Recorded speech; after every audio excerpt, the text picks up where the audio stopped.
ఓవైపు వానలు మరోవైపు ఎండలు తెలుగు రాష్ట్రాల్లో విచిత్ర వాతావరణం కనిపిస్తోంది. ఇవాళ ఏపీలో పలు జిల్లాల్లో ఒక మోస్తరు నుంచి భారీ వర్షాలు పడే అవకాశం ఉన్నట్టుగా తెలుస్తోంది.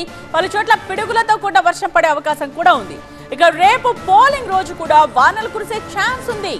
ఏపీలో ఇవాళ 46 మండలాల్లో వడగాల్పులు వీస్తాయి. అప్రమత్తంగా ఉండాలని వాతావరణ శాఖ హెచ్చరించింది. అయితే నిన్న కూడా పలు చోట్ల వర్షాలు, కొన్ని చోట్ల ఎండలు మండిపోయాయి. రాజకీయాలే కాదు, వాతావరణం కూడా విచిత్రంగా మారిపోయింది.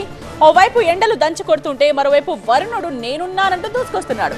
ఇవాళ శ్రీకాకుళం, విజయనగరం, పార్వతీపురం, మన్యం, అల్లూరి సీతారామరాజు జిల్లా, విశాఖపట్నం, అనకాపల్లి, కాకినాడ, కోనసీమ, ఉభయ గోదావరి, ఏలూరు, కృష్ణా, ఎన్టీఆర్ జిల్లాల్లో అక్కడక్కడ ఒక మోస్తరు నుంచి భారీ వర్షాలు కురిసే అవకాశం ఉందని చెప్తున్నారు వాతావరణ శాఖ అధికారులు. పలు చోట్ల పిడుగులతో కూడా వర్షం పడుతుందన్నారు. ప్రకాశం, కర్నూలు, నంద్యాల, అనంతపురం, శ్రీ సత్యసాయి జిల్లాల్లో కూడా అక్కడక్కడ పిడుగులతో కూడిన తేలికపాటి వర్షం పడే అవకాశం ఉన్నట్టు తెలుస్తోంది. పోలింగ్ రోజు ఏలూరు, కృష్ణా, ఎన్టీఆర్, గుంటూరు, బాపట్ల, అలాగే పల్నాడు, ప్రకాశం, కర్నూలు, నంద్యాల, అనంతపురం, శ్రీ సత్యసాయి, అన్నమయ్య, చిత్తూరు, తిరుపతి జిల్లాల్లో పలు చోట్ల పిడుగులతో కూడిన తేలికపాటి వర్షాలు కురిసే అవకాశం ఉన్నట్టుగా తెలుస్తోంది.